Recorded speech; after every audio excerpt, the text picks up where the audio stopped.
Today we are solving a hard organic chemistry Olympiad problem.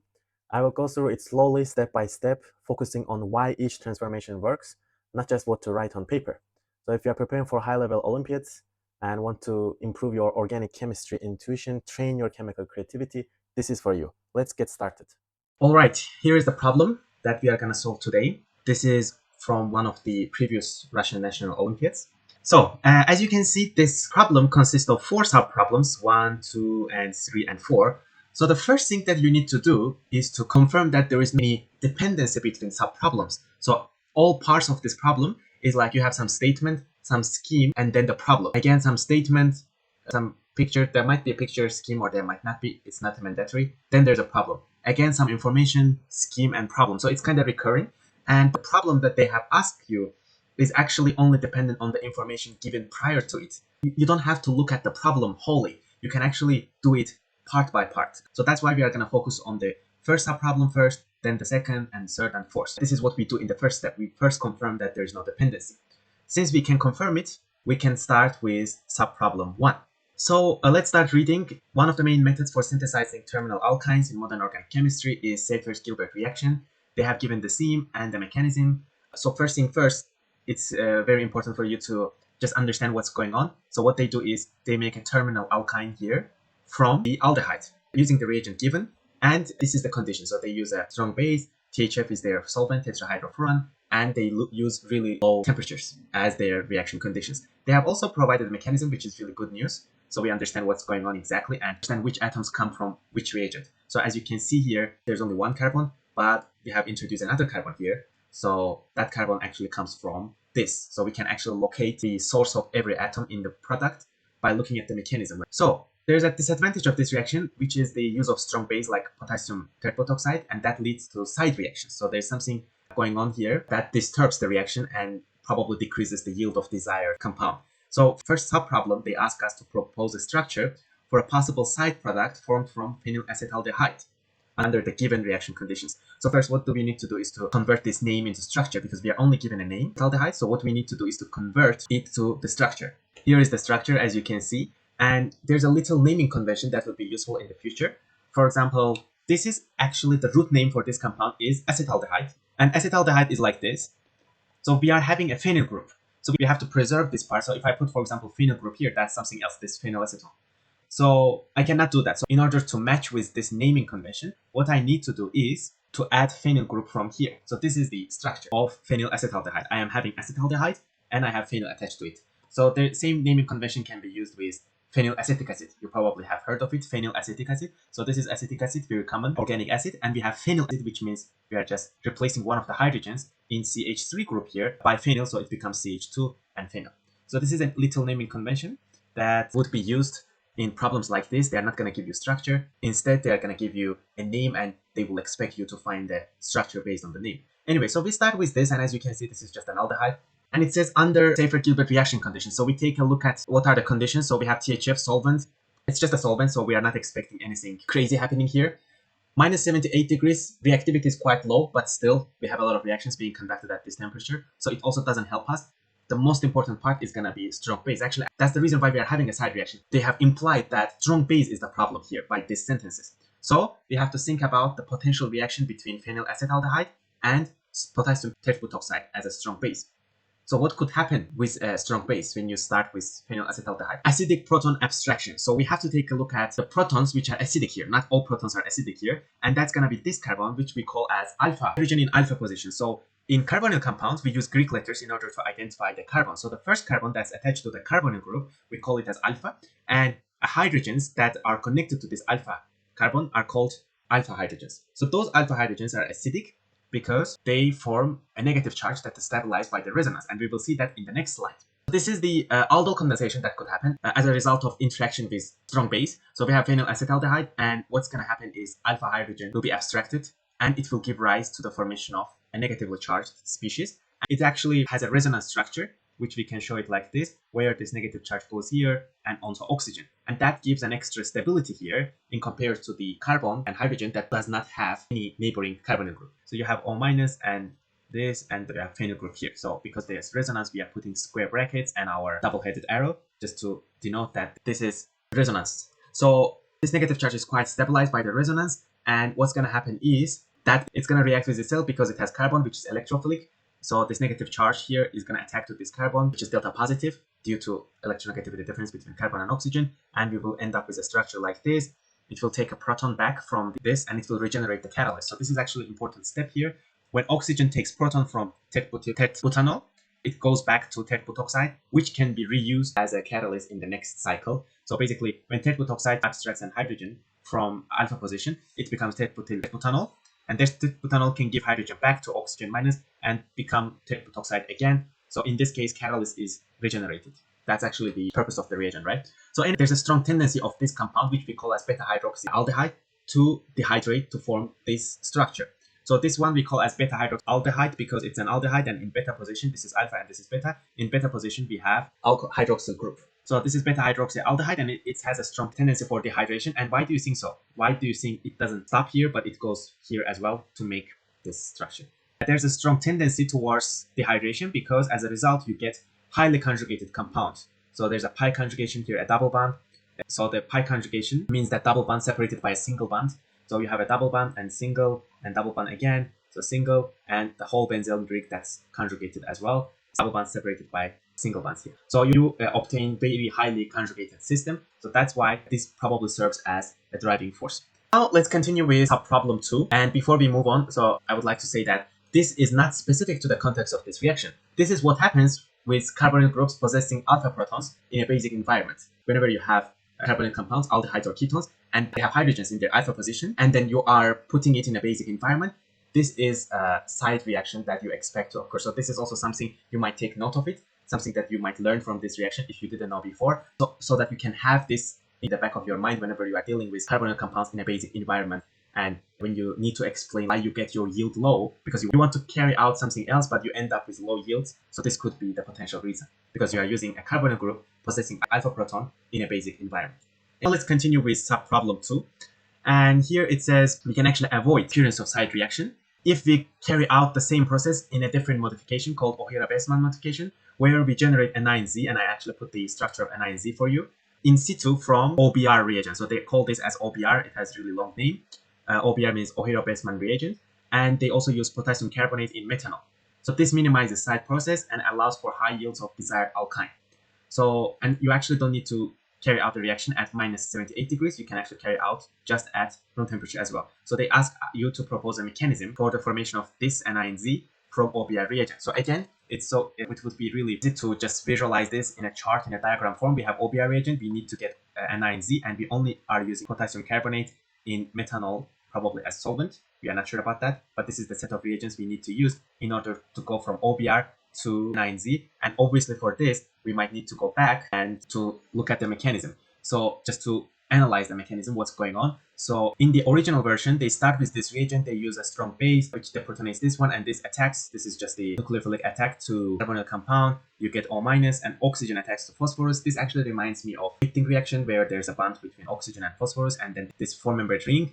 And actually, it's very similar to Wittig reaction. Then we have this movement of electrons in the bonds, and you remove this part as PO double bond, and then you end up with RCC double bond, like allene structure. You end up with allene structure, which has a resonance, and then nitrogen 2 leaves as nitrogen gas, and you end up with this. And again, immigration of hydrogen from this carbon to this carbon. You can think of it as hydride shift or immigration, whatever you want to call it, and you end up with alkyne.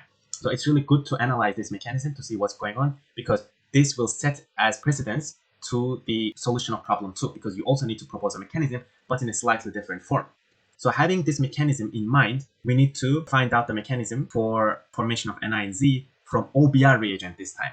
So in the original mechanism, we have hydrogen here, and now this hydrogen is replaced by this group. So that actually changes most things, which is up to you to find out. So here is the mechanism we can propose this reaction. So we are having O-methyl minus. And how do we get O-methyl minus? Because we are having potassium carbonate in methanol. Usually potassium carbonate means it's basic environment. So when you don't have any methanol, just potassium carbonate aqueous solution, that actually means gives OH minus to the solution, because potassium carbonate hydrolyzes in water, and it probably this with potassium plus and OH minus to the solution. But the thing is that you don't have water here. Instead, you have methanol. So you can replace this with methanol, methyl OH, basically, and still the same potassium bicarbonate, same thing. But instead of OH minus, you are going to get O methyl minus. So reagent system, this set of reagents here, there's actually one purpose of this is to give O methyl minus anion.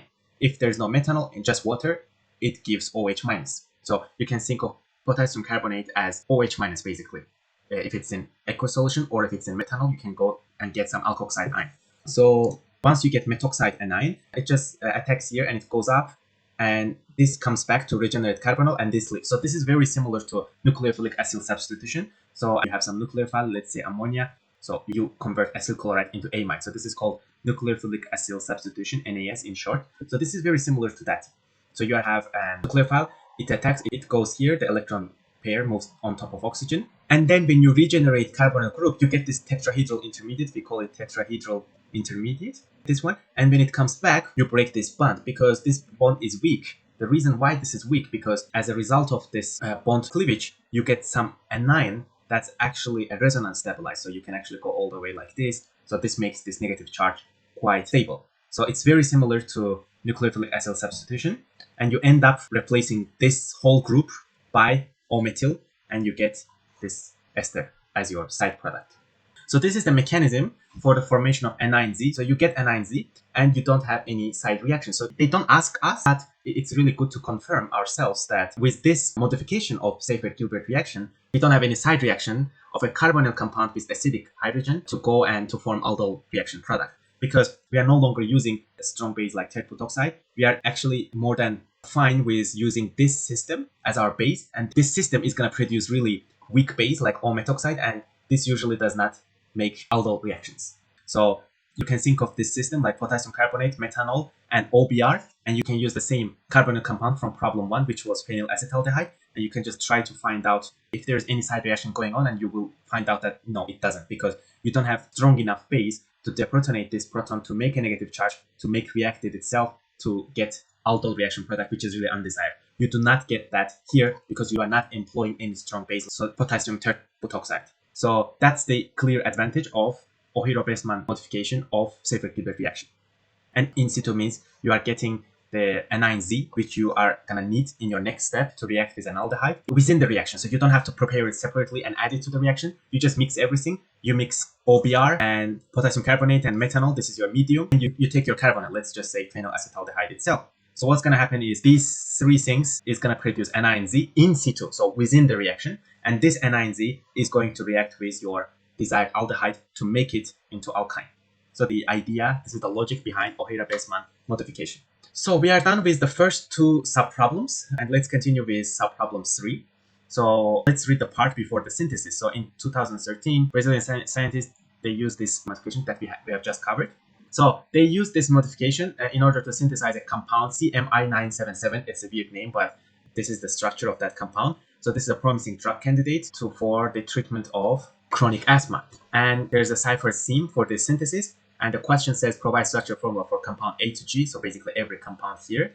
And they have given additional piece of information here that compound C is not reduced by lithium aluminum hydride. So in order to make this picture, this slide more focused, what I'm going to do is I will just try to make sure that there is nothing here. So as you can see, in this part before synthesis, there is no any useful information for us in order to be able to find out the structure of ECD. Sometimes there are some information, so that's why it's really important to read every part of the subproblem. But in this specific case, they just talk about CMI977, but nothing helpful for this synthesis.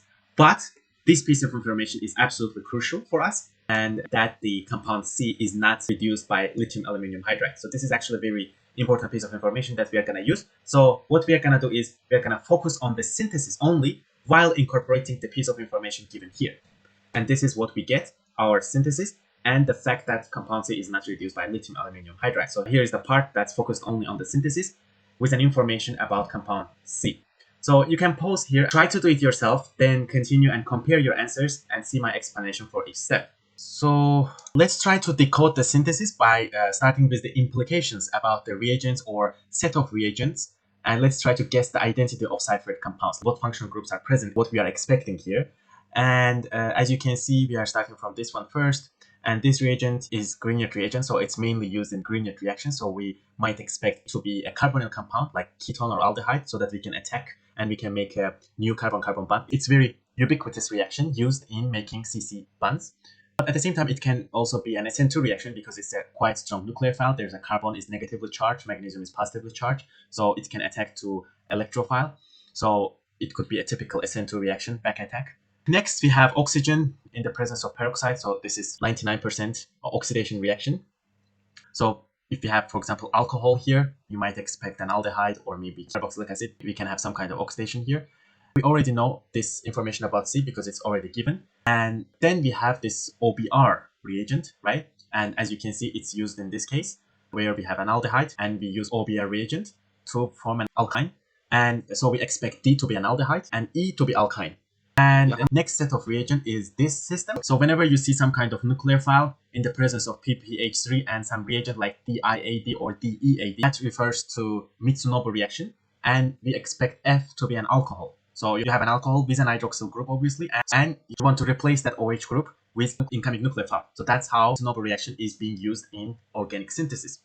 So now that we have set it up, and as you can see, once we get the structure of D, an aldehyde, the rest is going to be really easy. Aldehyde is going to be converted to alkyne. We don't even have to write any mechanism or something like that because this all is provided in the problem.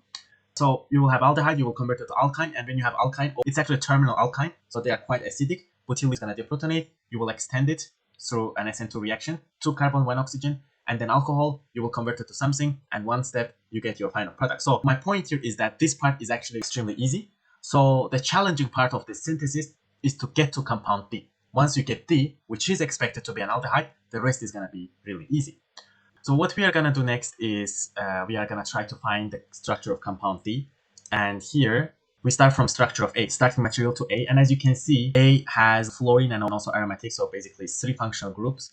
But we have the carbon-chlorine bond, and carbon is connected to chlorine. Chlorine is really great leaving group, so the carbon next to it is susceptible to nucleophilic attack. And I also have a group here in the presence of base, so probably this potassium hydroxide takes hydrogen, makes O-, and if you compare the basicity of these two, this is phenol, and pKa of phenol is around 10, and this is a conjugate base of water, which means that we need to use pKa of the water, which is 15.7, and obviously this potassium hydroxide is quite a reasonable reagent, reasonable base for deprotonation of this phenol, and it's going to make O-, and this O- is going to attack here, and chlorine will leave. It's just a simple SN2 reaction that would yield this compound. We can also confirm this structure through final given structure of CMI 977.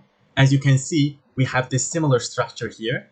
This is coming from this. So one important skill in organic chemistry when you solve these kind of problems is to be able to identify what part of final compound, what part of the final structure is coming from which reaction or which part, where it's being introduced. So I can easily see that this is reasonably unique in this setting, and there is only one way that the final structure, part of final structure, come from this. So it's reasonable to think like that. And as you can see, this oxygen have 1 and 2, 3 carbon, and in the middle there's an oxygen. So it makes perfect sense, right? This oxygen is going to be connected to 1, 2, 3 carbon, and the oxygen in the middle. So that makes perfect sense. So I can actually see this here. So that once confirm my structure for compound A. And other than that, it's like after you deprotonate OH with potassium hydroxide, you get O-. You can actually attack to here, but at the same time, these carbons are also electrophilic. Obviously, chlorine is much better leaving group, and there's much higher chance of oxygen attacking to this carbon atom, which is indeed the case, and we get the structure of A through that reaction. But just keep in mind that they are also electrophilic, maybe not in this specific case, but just in some other settings or other conditions, similar conditions. Just be aware of the fact that there are multiple electrophilic centers. Now that we have structure for compound A, we can continue. And as I said, this could be one of these two cases. It could be Grignard, but we don't have any substrate for it. For Grignard, you should have carbonyl compound so that this minus can attack here and you have alcohol as a result. But we do not have any carbonyl group in compound A. So it's going to be SN2 reaction, not Grignard reaction. And you will obtain this compound. So there are actually only one nucleophilic center, this carbon minus, magnesium plus. And there are actually 2 possibilities. One is here. So because it's a basic environment, you add water in the second step, but just in the first step, it's a basic environment. You cannot actually use any proton source or any even traces of water or moisture because this is really susceptible to any proton source. So this is in basic condition, you are attacking to less hindered site. But it's very important to keep in mind the other one just as a possibility. And also I can confirm this structure of compound B from, again, final structure. So I am having oxygen, so oxygen, carbon, and oxygen here. And this carbon is connected to 1, 2, 3, 4 carbon. So 1, 2, 3, 4 carbon. So I am actually having a great alignment with the final structure. So everything is going well. So that's actually the top reason why you are given the final structure, just to confirm your overall synthesis that you are going in the right direction. Now we have A and B. We have to get C and D. And just a little spoiler, this is the most difficult part of the synthesis, because as I told previously, if you get the structure of D, you can easily get E, F, G. That's really easy. So the most difficult part is to get the structure of C and D. So getting A and B is also easy. As you can see, it's not that hard. So let's just put here what information we know about the compounds or the reagents that we are using. So we already know that this is oxidation and C is not reduced by lithium aluminum hydride, and we know that D is an aldehyde. Also, I just deleted the rest of the synthesis and just kept this one because that part of the synthesis is not relevant here. So we only want to be focused on the structure of B because that's what our starting point and what these reagents do, and some information about C and D, and also a final structure, because whatever reaction we are going to do, we are trying to be close to this final structure. So having that in mind, keeping this in the overall picture is really helpful. And that's also what I would recommend. When you're trying to solve, just keep the final structure and focus on the specific part while taking a look at the final structure, because that's really helpful. So an additional piece of information we are given here is the structure formula of C. We know that there are 12 carbon atoms. Let's count the number of carbon atoms in B. There's 12, so there's no change in number of carbon atoms. And obviously, we are given that number of hydrogens, so we can calculate HDI. So for 12 carbon atoms, maximum number is 12 multiplied by 2 plus 2, but we only have 16. So we have 15 hydrogen, and we count halogens as hydrogens, as I said previously. So we have 16. So difference divided by 2, it's giving us 5. So we can, this 5 HDI, we can categorize into 2 groups. 4 of them is coming from this benzene ring. So this is also my suggestion, generic advice. I would like to tell at this point that whenever you see an HDI of 4 and higher, that most probably means you have benzene, because benzene itself, there's 1 ring and 3 pi bonds. Together, it's like 4 HDI. And when you are usually given some molecular formula and you are expected to think about the structures, most likely case is that you have benzene group if you have HDI of 4 and higher. So in this case also, I can confirm I have 5 HDI and 4 of them is coming from this side. And that also gives me information that maybe in this oxidation, I do not disrupt any benzene ring, because some oxidations could be really strong that you can destroy the ring. And also there's a cobalt and some ligand here. So we don't know what they are doing. At this point, we have no idea. So many things could happen. But right now we are eliminating the possibility that this benzene ring is being destroyed, because we have 5 HDI and we are 99% sure that 4 of them is coming from this ring.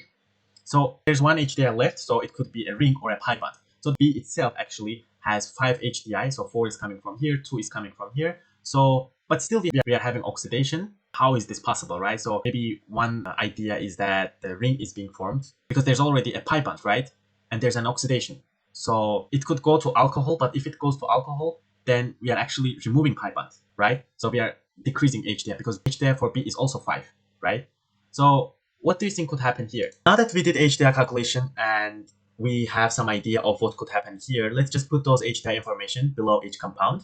So we know that from B to C, there is no change in HDI. And also number of carbon atoms are same. For B, we have 12 carbon atoms, 6 in here, 7, 8, 9, 10, 11, 12. And compound C also have 12 carbon atoms, so there's no any change in carbon atoms. HDI is also same. So there's an oxidation, but at the same time, we kept HDI same. So we have to think about it. But from C to D, again, no change in number of carbon atoms, but HDI have been increased once. So maybe we have introduced a ring or maybe a pi bond. So this step could be an oxidation or ring formation. But I would eliminate ring formation because there's pyridine, SO3, DMS. So this set of reagents might represent something for oxidation, because for someone who have read introductory level organic chemistry textbook, you are already familiar with something like Swern oxidation. So in Swern oxidation, you also have DMSO, and you also have a base, and you also have oxalyl chloride with DMSO. So you have also oxalyl chloride. So this is similar to that one, but we are not sure because this reaction, honestly, we don't see this regularly in introductory level organic chemistry. So I would give more chance for this set of reagent B to have a role of oxidation, but again, I'm not 100% sure, so that's why I put both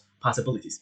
So now that we have HDI values, and I would also redraw B, because while I'm showing this part of the synthesis, I want to keep this final structure here just to have it to help me when I determine the structure of compounds. So it makes perfect sense for me to draw B, even A, in the form that's similar to the final structure. So I did a bit of rearrangement. Maybe I did a horizontal flip. Fluorine is here. It's just the same. So this structure here are the same thing, but I redraw. So it's very similar to this one. So my first intuition here is that there's an oxidation, but HDI does not change. So obviously first I think that I could make an alcohol here, and this could be a single bond and I can make alcohol here. But then HDI would be actually 4. So I'm actually destroying a double bond. So because I'm removing a double bond, I would expect HDI to be 4. So it's not going to happen because this structure would not match with what is given for the compound C. So that's eliminated, because if I make an alcohol, then it could be an aldehyde because I need an aldehyde, and this also is an alcohol, so it is not reduced by lithium aluminum hydride. Everything would make sense, but this molecular formula information, HDI being 5, does not allow me to propose my original structure for C. So I have to think something else. How can I introduce oxygen? Because as you can see, there are 2 oxygen, but in the structure of compound C, there are 3 oxygen. So question is, how can I introduce an oxygen atom, but also keep the number of elements of unsaturation, like hydrogen deficiency index, the same? How is it possible? So I thought maybe we can do epoxidation here, which makes perfect sense, right? I'm having a peroxide group here, and also when you have an alkene, you are using some peroxide group, for example, RCOOH, and this oxygen is being introduced here, and you make an epoxide out of this reaction. So that's how you convert alkene to epoxide using some peroxide bond. So this makes perfect sense, right? I'm still not sure about the role of the cobalt here and the oxygen, because I could have done the same thing with just the peroxide, probably. But for now, I can propose this structure, and it matches perfectly with C, right? So I have 3 oxygen, 1 fluorine O3, and I have HDI of 5. So 1, 2, 3, 4 here, and 5 here. So this is how you can keep the HDI. So basically the pi bond is being converted to a ring. So I keep the total number of hydrogen deficiency index, but I also introduce an oxygen here. But the thing is that I cannot move forward. It's impossible. How can I make it into aldehyde, right? Maybe I can do something like this. For example, this can go like this, but HDI should increase here. I do not increase any HDI here. I destroy a ring and I convert it to a double bond again. So it's not possible here. So no matter how much you think here, you cannot do anything to make an aldehyde. But the reason why I am showing all of this to you is because this is an Olympiad style question. So you have to think all possibilities. That's why you have to write it, and it's okay if you write it and you move forward with the structure that you have proposed, only to realize that it doesn't work. It's fine. So you go back again, you think of other possibilities. That's why these questions are used to train your, chemical creativity. And also another problem here is that even if I have some way to convert this epoxide into an aldehyde, but I need a bond here between oxygen and carbon atom here. So I needed to make a bond between these so that I can make this 5-membered ring. And as you remember, later steps, I don't have a chance to do that, because once I have an aldehyde here, I'm going to convert it to alkyne, and then the alkyne will be extended, then Mitsunobu reaction, and then ammonia reagent. It will give me CMI 977. So there is no any step for me through which I can make this 5-membered ring. So my intuition is that this 5-membered ring should form in one of these steps, either B to C or C to D. Probably in B to C, because C to D is a typical oxidation reaction. It's not a ring formation reaction. So sometimes you can form a ring while you have oxidation. It's a possibility. But in this case, I think C to D is a mere oxidation. But B to C would involve something more, because I am also suspecting this cobalt. Whenever you see a cobalt or a transition metal in organic synthesis with some ligand, that probably facilitates some kind of coordination, or through coordination, you can make a ring. So if you solve this kind of problem a lot, you will see that transition metal catalysts are being used for these purposes. So now, combining all of this intuition and suspicion and everything, we can actually propose a structure for compound C, which could be like this. So what could happen here is that I am making this 5-membered ring, as you can see in the final structure, as well as an alcohol that's not being reduced by lithium aluminum hydride. I am also introducing a ring here. So there's no a ring, but there is a ring. So my HDI is being increased, but at the same time, I'm destroying a double bond. There's no a double bond. So net HDI is the same. So this matches perfectly with the structure. So in terms of mechanism, I am thinking maybe this attacks here, and then this core is coordinated to cobalt. When we learn about organometallic chemistry, when there's a central atom in a complex, the central metal ion is coordinated to a double bond. There's a step like that. So maybe this double bond is coordinated to a cobalt here. Cobalt is coordinated to other ligands. And then another carbon is being oxidized to OH. That's also a possibility. Or what could happen here is that you can make an epoxide, and this oxygen could open it through the help of cobalt again. So something complex is happening here. But whatever is happening, I think cobalt here is helping for entire process to move smoothly. You have oxidation, but at the same time, a ring formation reaction. So this is the most important step of the synthesis. And now that we have a 5-membered ring and alcohol, you just use this reaction in order to convert an alcohol to an aldehyde. And actually, this reaction is called Parik-Doring oxidation. So here is the mechanism. So first, you have your DMSO, dimethyl sulfoxide, and it has a resonance form like this, where oxygen is negatively charged, sulfur is positively charged. It reacts with SO3, and then the alcohol attacks to sulfur, and you end up with this kind of structure, obviously with the help of pyridine. Pyridine is used to deprotonate this hydrogen so that it becomes O-, and then it attacks to sulfur. So now, when you have that kind of structure, what happens next is your pyridine, you use another base in order to deprotonate. So there's a hydrogen here. So deprotonate this carbon, you make a negative charge, as you can see here. And this negative charge takes a proton here. And this is where oxidation happens. And you end up with a carbonyl compound. And as you can see, net change is that your DMSO here became DMS. So DMSO here becomes S. So the net result is that this oxygen is being used to oxidize your initial alcohol, which is here, compound number 4 here, became compound number 8. Alcohol is oxidized to carbonyl. So this reaction, I haven't seen this reaction in introductory level organic chemistry textbook, but it's very similar to Swern oxidation, which is actually introduced in introductory organic chemistry. So there, you also use DMSO, but instead of SO3, you are using oxalyl chloride, something like this. This is called oxalyl chloride. So you have a reaction between DMSO and oxalyl chloride, but the logic is similar in a sense that you also end up making a structure like this, where your oxygen is attached to sulfur, and then you make a negative charge on the carbon connected to sulfur, and then you do oxidation. So this step is the same as in Swern oxidation, but the starting part, the earlier stage is a bit different, but the logic is same. You are using DMSO to oxidize alcohol into a carbonyl compound.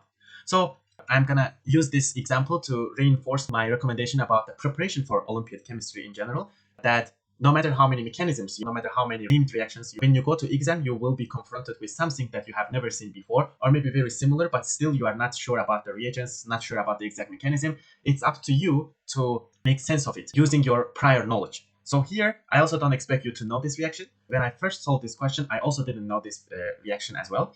So I just found it by looking it up in advanced chemistry textbook.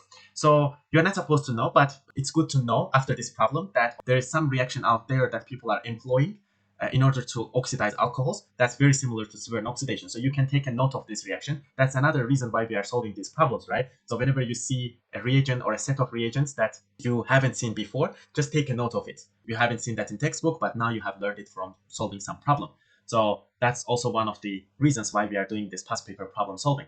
But the core reason, strategy here is that you solve a lot of problems, you use your intuition and prior knowledge in order to find out the role of the set of reagents that you are encountered with. Now we are going to continue.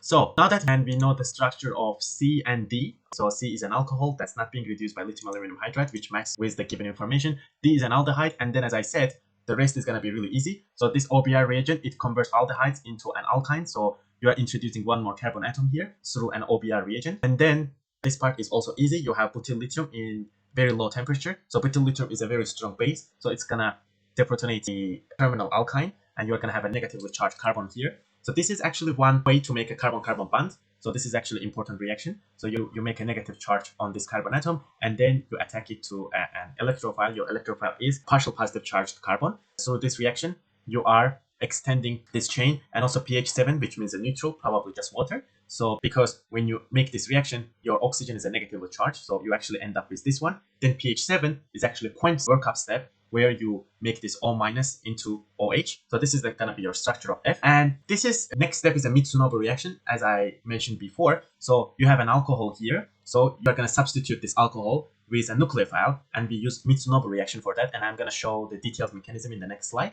But you can also confirm what's going on through the final structure. You have already got all the way here, right? As you can see, we have got all of this. It's exactly the same. Maybe the only difference is, so actually, this is my bad. These things should have been here. Those wedge structures, they should have been here, which is actually same as this. So this is actually same as this being normal, this being on the plane, and this being on the wedge. So it's the same. So you can either do like this, or in this specific example, you can do it like this. So they are equivalent to each other. So here, it's my mistake. I should have put it here. And then this is just in the plane. So now that we have this, the entire structure here you have seen is actually in perfect alignment with the final structure. So as you can see, this OH is being replaced by nitrogen. And obviously this nitrogen is connected to CO something and also oxygen. So as you can see here, this nitrogen is also connected to CO and also oxygen. So what does it mean? That means this is going to be our nucleophile that is going to replace this oxygen. So, and apart from that, you can even just count number of oxygen, and that should give you enough information that what's going to happen from F to G. So you have only 1, 2, 3 oxygen, but you are removing this oxygen, so I'm not going to count it. So you are going from 2 oxygen to 6 oxygen. And how is that possible? Obviously by introduction of this 4 oxygen here. So you introduce basically entire group here, and you also introduce a nitrogen, 4 keeps the same. And then by doing this calculation, you also are going to find out that the hydrogen deficiency index is 13. And how am I calculating it? I have 24 carbon, but I also have nitrogen. So one nitrogen is equal to 0.5 carbon atoms when you do HDI calculation. So I have 24 carbon atoms and one nitrogen, which is counted as half carbon. So I'm going to use 24.5 multiplied by 2 plus 2, which is going to be 51. So this is the maximum number of hydrogens I can have, but I have only 24 hydrogen with 1 fluorine, which is 25. So 51 minus 24 plus 1, which is 25, and divided by 2, it gives 13. So HDI of 13, which also makes perfect sense because in the structure I have 4 HDI here, 1 here, 2 here, 1 here, and the phenyl is 4. So when you add them up, 4 plus 1, 5, 7, 8, 9, and 9 plus 4 is 13. So it makes perfect sense. The reason why I'm calculating HDI is because I don't want to count hydrogen atoms one by one. So HDI calculation is much more preferred in this case.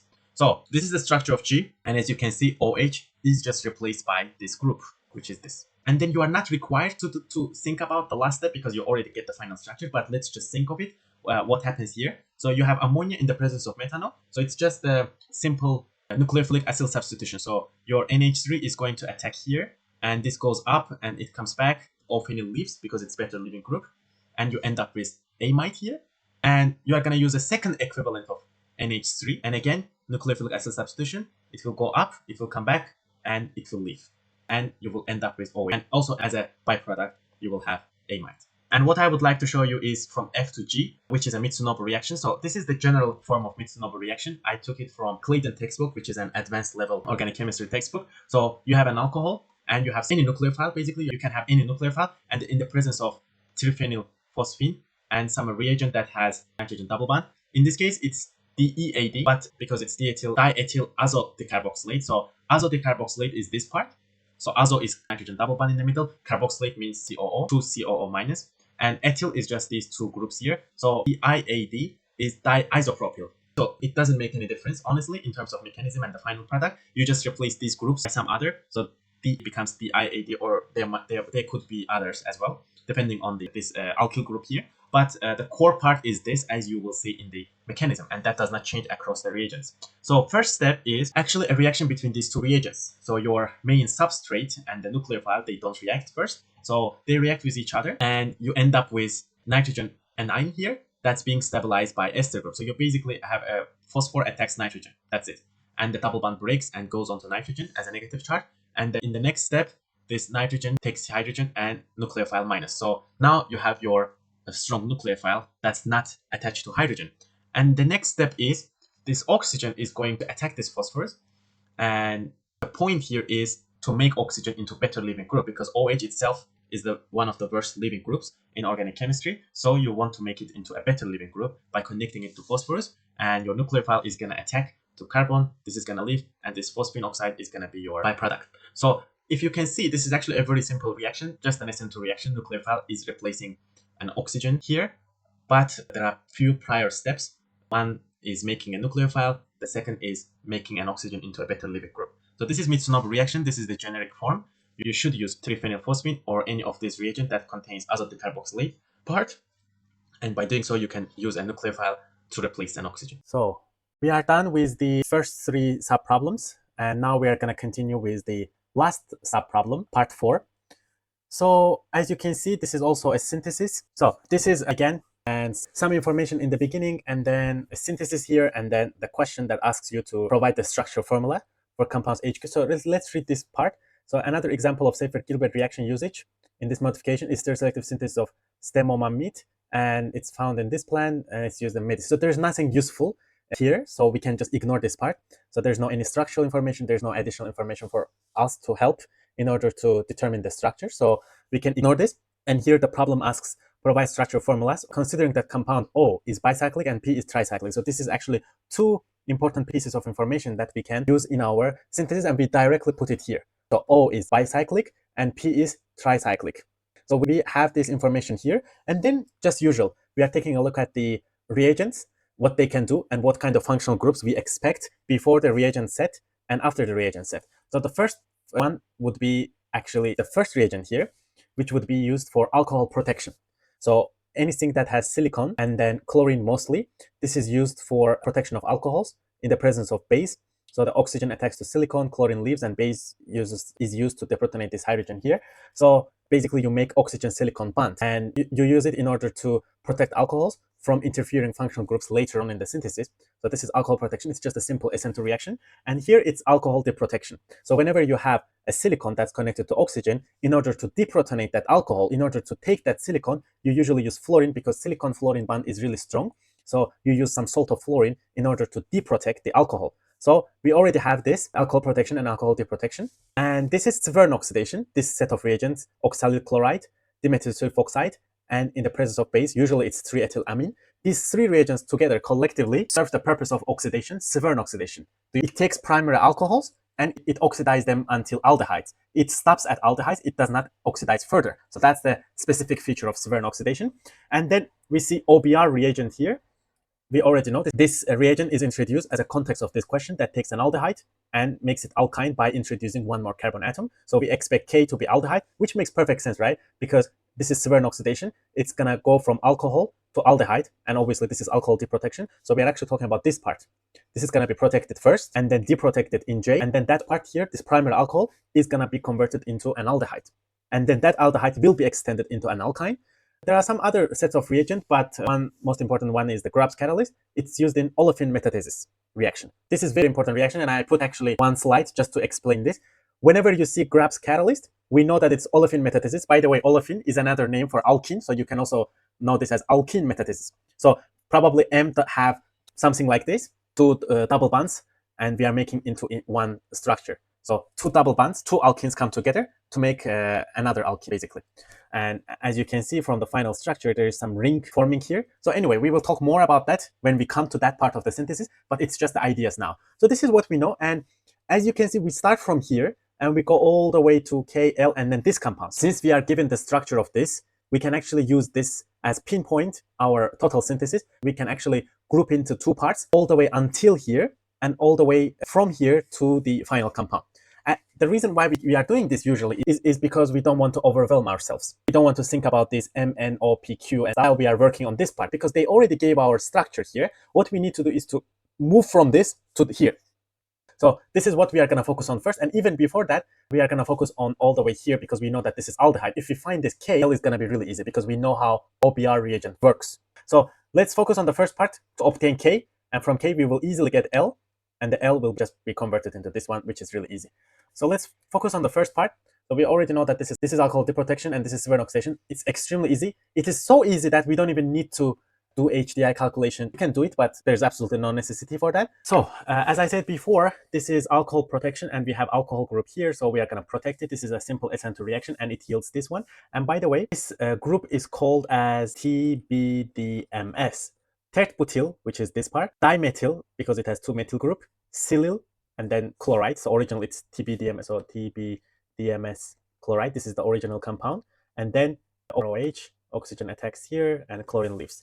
And you can actually see this compound as OTBDMS. This is quite a long acronym, but this is the name for this group. So you protect alcohol. It's a simple SN2 reaction. As I mentioned before, oxygen attacks to silicon and chlorine leaves. And now you have oxygen-silicon bond. Basically, you protect this from further undesired reactions. And now that you have this compound, you use this. This is a very strong base. So whenever you see this, make sure you remember that this is used as a base. It's like a sodium plus and nitrogen and 2 and silicon with 3 methyl group and nitrogen minus. So it's similar to LDA, diisopropyl. So it's similar in a sense that there is a nitrogen and nitrogen has a minus charge. So here it's the same, negatively charged nitrogen. It's acting as a base, so it's gonna remove protons. So what are the acidic protons? That's the first thing we have to ask.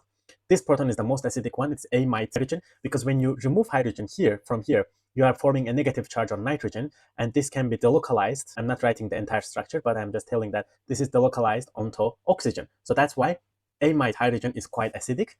There's another acidic proton here. Hydrogens that are connected to alpha carbon atom, they are also acidic, but they are not acidic as NH. When you compare these acidic hydrogens and the one on nitrogen, obviously this is the more acidic in compared to one, and the most acidic in this compound. So it's going to be deprotonated. So this is what happens in the first stage.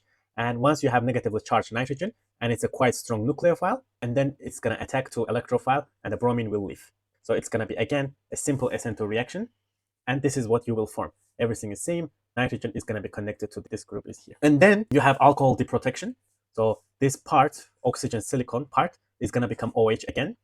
And now I hope you can understand why we actually protected alcohol and then deprotected it. What was the point? Because actually what we really want, if you compare this J with the original one, what's the difference here? Difference is just the introduction of this group into nitrogen. But if you just directly took this one and applied these reaction conditions in order to make this one, it wouldn't work, because here you have OH. It's also acidic. It interferes. So you will actually probably introduce this group onto oxygen, not nitrogen. But what we desire is that we want to introduce this part into a nitrogen, as you can see here, not to oxygen. So that's why we are first protecting oxygen with silicon group and then deprotect it later after we achieve what we really desire here. So that's the reason why we protect alcohol first, do our reaction, introduction of this group into nitrogen part, and then deprotect alcohol. So this is our J, and from J to K, it's just the oxidation of primary alcohols. In the earlier part of synthesis, we also have pyridoxine oxidation, which is similar to Swern oxidation. It takes the primary alcohol and it stops oxidation at aldehyde, because whenever you have primary alcohol, you have actually two oxidizable hydrogens here. So you can go first to aldehyde and then you can go to carboxylic acid. But there are some reagents that actually stop the oxidation at the aldehyde for primary alcohols, and Swern oxidation is one of those cases. Another would be PCC in the presence of DCM solvent. Usually you use DCM as solvent, but the main reagent here is PCC, pyridinium chlorochromate. And another one is Des-Martin periodinan reagent, DMP. You write it as DMP. So Des-Martin periodinan oxidation, that also takes primary alcohol and oxidize it to aldehyde and stops oxidation at aldehyde, so you don't form carboxylic acid. If you use sodium dichromate in the presence of H2SO4 or just chrom 6 oxide, you can actually achieve the oxidation all the way until carboxylic acid level. But those three, Swern oxidation, DMP oxidation, and PCC reagent, they actually all achieve the oxidation from primary alcohol to aldehyde.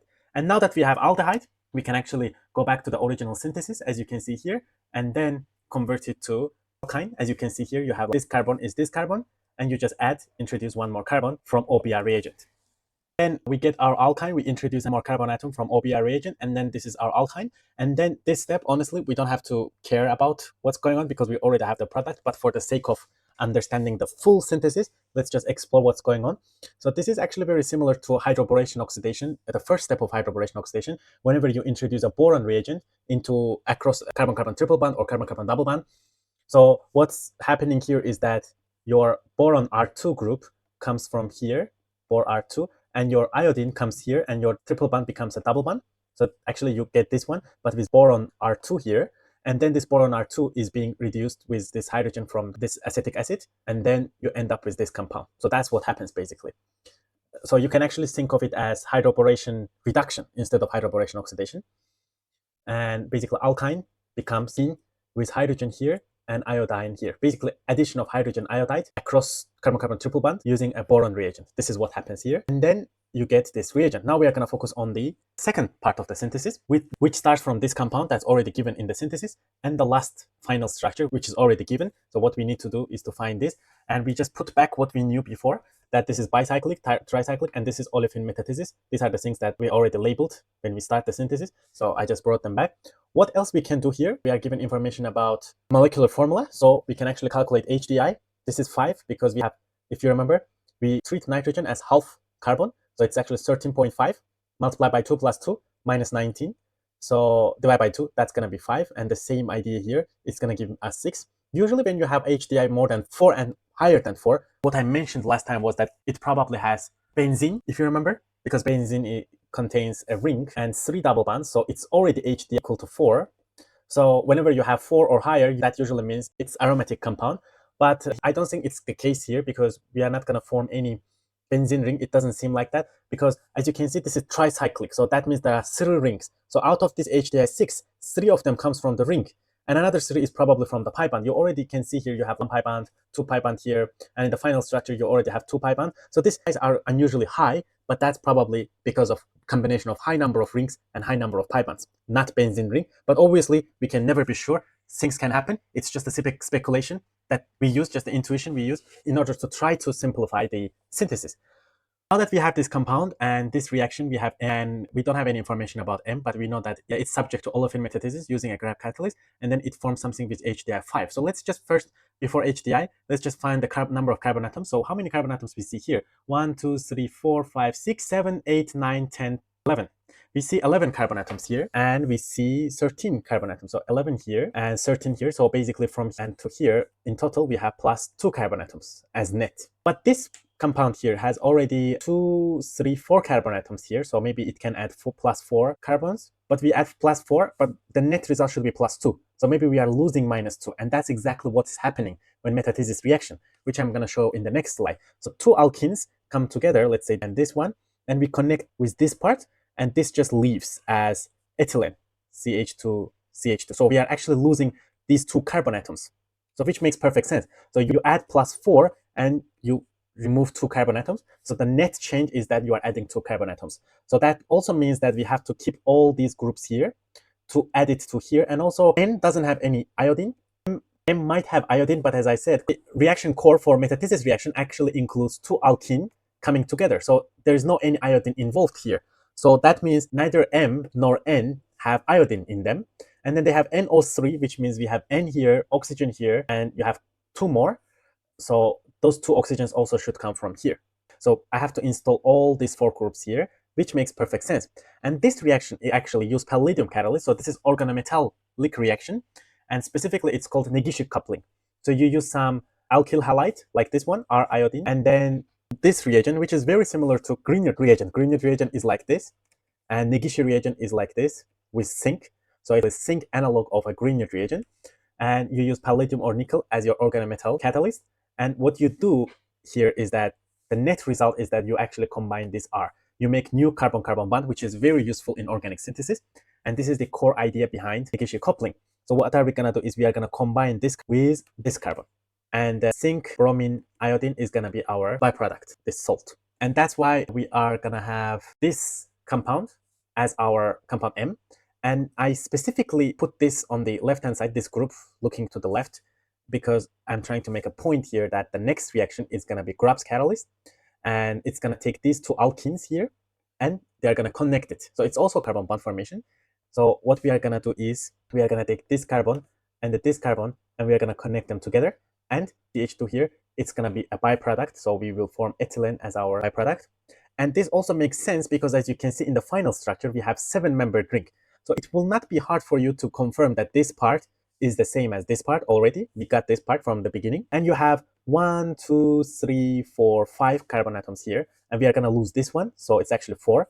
So 1, 2, 3, 4. And then it's connected to here, which is 5. And this in turn is connected to here and then nitrogen. So this and nitrogen. So it makes perfect sense to connect these 2 carbon atoms. And if I number it, it would be much better. So if I put nitrogen as 1, this is 2, this is 3, this is 4, this is 5. I'm not counting this one because it's going to be lost in metathesis reaction. And I'm going to put here as 6 and 7. And I can find the same atoms here by numbering 1, 2, 3, 4, 5, 6, and 7. So what I need to do is to combine 6 here with 5 here to get that 7-membered ring that's also present in the final structure. So this is a very important step in the synthesis, M to N, that actually makes this 7-membered ring that we see here. And in terms of HDI5, we can also confirm that. So we have 1 and 2 rings. So that's 2 HDI, 1, 2, and this is in an open form. It's actually COO ethyl. This is ester. So 3 double bonds. So 2 rings, 3 pi bonds together, they make HDI5. The reason why we calculate HDI is because we don't want to count hydrogens. So it's an easier alternative for us to quickly confirm number of hydrogens and any elements of unsaturation that are present in the compound. And now I would like to talk about olefin metathesis in detail. So as you can see, we take two alkenes. Actually, these two alkenes could be same. In this example, they are same alkene twice, but they could be different. So for the sake of proving a point that we can use any two alkenes here, we can make R1, R2, R3, R4. And what's going to happen is R1 and R2 is going to be here, R3 and 4. So basically this part is going to be combined with this part to make a new alkene. And this CH2 part here, they're going to be combined with each other to make C2H4. And this is going to be byproduct. So this catalyst could be one of these or many more. Actually, there are a lot of catalysts here so that you have actually a common substructure here. That's a double bond between metal and carbon. As you can see here, ruthenium carbon double bond or molybdenum carbon double bond. So this is the core feature of catalysts we use in alkene metathesis reaction. And these catalysts, especially Grubbs catalysts, are very expensive. So whenever you use them in your synthesis, you just use very tiny amount, and that's enough for catalyzing this reaction and to make this new alkenes. And this is the mechanism that's proposed for alkene metathesis reaction. So you start from your first alkene, and this is your catalyst. As I said, this is metal carbon double bond. So it could be, for example, ruthenium carbon double bond or molybdenum carbon double bond in the case of Schrock catalyst. In the case of Grubbs catalyst, it's ruthenium, but it doesn't really matter. So what happens first is that you have 2 plus 2 cycloaddition. This is what we call it, 2 plus 2 cycloaddition. So your metal carbon bond, double bond, and your alkene, they come together and they have this kind of reaction to make a cyclobutane, as you can see here. And this is metal and this is R1. This is what you have here. Obviously, you can have the other one where R1 is on the other hand side. So that's why you will have actually a mixture of compounds in the case of unsymmetrical alkenes. So form this and then you do the opposite basically. So this bond comes here and this goes here. And you form your side product. So this is the side product ethylene. And you get this intermediate. So this intermediate is basically you replaced this CH2 by metal. And then once you have your intermediate, so this is your first intermediate, and this is your second alkene. So you actually use two alkenes together and try to join them through carbon bond, and metathesis accomplishes that. So this is where your second reagent comes into play, reacts with the first intermediate, again, 2 plus 2 cycloaddition like this to make cyclobutane. And then you break those bonds and then you regenerate catalyst. So catalyst is regenerated. So that's the definition of catalyst, right? Catalyst is something that you use in the earlier steps and you generate as a product at the later steps. So basically there is no net consumption of catalyst. That's the definition of catalyst here. And you get your main product. So if we just label all of them, so this is your catalyst, this is your alkene, your first alkene, let's say alkene 1, and this is your side product, ethylene, and this is your intermediate, and this is your second alkene that's reacting. And this is your another intermediate, and this is your final major product. This is how olefin metathesis reaction works. And obviously, you can just try to find the structure of the final compound just by taking this R1 and this one, and R2, this one. You can just, in the synthesis, usually, just for the sake of being really quick and convenient, unless they specifically ask you to propose a mechanism or catalytic cycle like this, you can just quickly combine these two, and you can just remove this. So this comes as 2 CH2 double bond, and this one just makes a double bond here. And you can have cis and trans at the same time. That's like a stereoselectivity of the reaction, but this is going to be the major product. And if we go back to our synthesis, as you can see here, we have our double bond here and double bond here, two alkenes. They come together, and you can just join with this one, and these parts are going to leave as CH2CH2, just as I showed before. Now that we have structure for compound N after olefin metathesis, we are ready to solve the last part of our fourth subproblem. So we have a structure for compound N and 1, 2, 3, 4 steps to get the final structure. First, again, what we need to do is to find out what the roles of some reagents here. First, we have sodium borohydride in the presence of nickel salt. So what it does is it reduces aldehydes or ketones into alcohols. It's a mild reducing agent. And then we have this set of reagents which basically installs methyl group. This is very similar to what we have seen in the previous synthesis with the sodium instead of lithium, again used as a strong base. And then methyl iodide functions as an electrophile, installs methyl group into an alpha position with respect to this carbonyl group. So now, having established this set of reagents, we are ready to start deciphering these compounds. Actually, first step is really easy, so that I didn't even include what it does. It's like lithium hydroxide. It's going to hydrolyze this ester group. It's going to make COO minus because it's a basic environment. And then we are going to have some acidic pH in order to make sure that our compound is neutral. So this is a workup step, this pH 3, which means a highly acidic environment, in order to convert COO minus, which is an intermediate here. So first what happens is COO ethyl becomes COO minus, and then at pH 3, this CO minus becomes COOH. So this is compound O, and it makes perfect sense that this is bicyclic. There are only 2 cycles. We already had 2 cycles in compound N, so that just means that we are not forming any new cycles. It's just the simple hydrolysis because we are not given any molecular formula information here.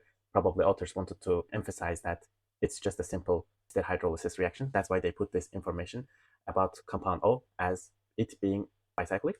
And the next part is actually the most difficult part for this subproblem. So we have to go from O, which is bicyclic, as shown here, which is carboxylic acid, to make some tricyclic compound, and then reduce. Methylation part is really easy. So this O to P and P to Q is going to be the hardest. Actually, among these two, O to P is going to be the hardest because P to Q is just a reduction reaction. So let's see. We have HDI 6, and how about the HDI of compound O? We have 1, 2, 2 rings, and 1, 2, 3 double bonds. So HDI is 5 here, which is actually the same as compound N. So basically, we are going from HDI 5 to HDI 6. We are increasing 1 HDI, so which means we can have another pi bond or another ring, but in this case, it's really obvious that it's +1 ring because it literally says that compound O is bicyclic and compound P is tricyclic, so we definitely add 1 ring, not pi bond. That's the first thing. We confirm that, we verify that there's a match between this information, bicyclic to tricyclic compound, and HDI. Now that we confirm this perfect alignment, we are thinking of possibilities, how we can add a ring and given this reagent, this set of conditions. Also, we can actually propose a formula for compound Q because, as I said, it's a methylation reaction. So actually Q is final structure without methyl. So now that we can think about it, actually we need to form a ring between this oxygen here and this carbon here. As you can see, there's a new bond is being formed because rest of the compound is almost there. We have these 2 cycles here, which is also present in the final structure. So what we need to do is to make this bond between oxygen of carboxylic acid and the carbon of this hepta cycle. And I would like to mention that this ring is going to form from O to P. Also, I would like to mention that this ring is going to form from O to P, not in the later steps, so we have to make it. And we see copper bromide here, which is acting as brominating agent. So what's going to happen is, under this environment, oxygen is going to attack this because we have to make a bond, right? And oxygen is a nucleophile here. And this carbon here acts as electrophile, receiving electron density, but also at the same time acting as a nucleophile and receiving bromine from copper bromide. So that's a copper bromide acting as a brominating agent. And basically we form a ring and we install a bromine. So this is what we are going to have. Oxygen carbon bond here. This becomes a single bond. And then we are going to have a bromine here. And later you can see we use a base, which means we are performing an elimination reaction. So there's a hydrogen here and we have a base. It's going to take this hydrogen, make a double bond, and bromine is going to leave. So this is a classical E2 reaction. And as a result, we are going to form this compound. The reason why we propose this compound is it matches perfectly with HDI of 6. And the reason why we propose this compound is that we are going to reduce it with sodium borohydride. As you can see, double bond is going to leave. So sodium borohydride usually does not reduce carbon-carbon double bond. But in this case, this carbon-carbon double bond is activated by being next to carbonyl.